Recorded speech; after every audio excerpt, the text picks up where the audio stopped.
Welcome and happy Women's Day. So when I was invited to come here and speak to you, I was told, Iris, come and work your magic on our ladies. And here is what I've come to do. I have not come to do that. I've actually come here to figure out what your magic is so we can get it out.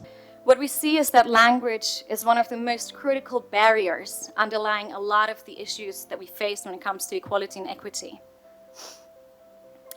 When you don't have the right language or the confidence in your own language, in your own inner voice and outer voice, how can you express your ideas, your concerns? How can you advocate for yourself? It becomes suddenly very, very difficult.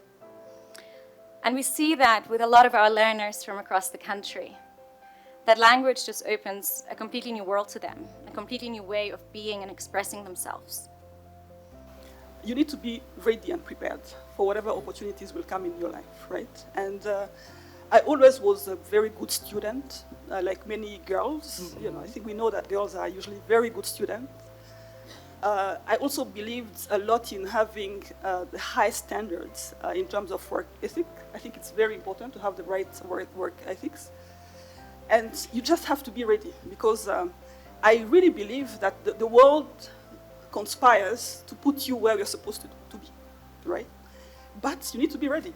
I was on the board of one of the tech companies here, and one of my fellow board members used to say, every time she would see the senior management coming in the room, she'd say, but why do we only have men?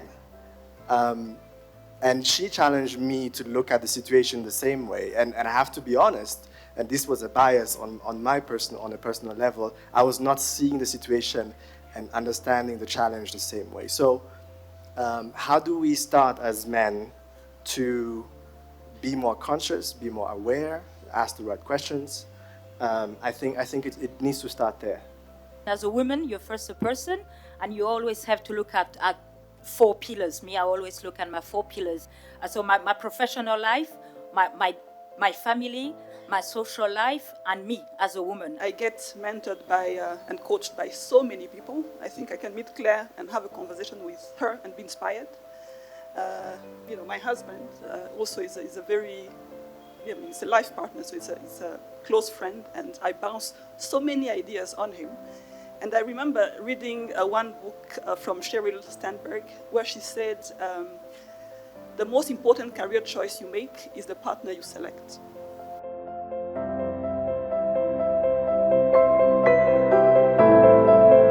There will always be setbacks. It will happen, just, get ready for it. But when it's there, look around. There are usually opportunities as well. But unless you take the time, you reflect, then you just think you have to go to the next thing very quickly. And, there's a risk of making the wrong decision.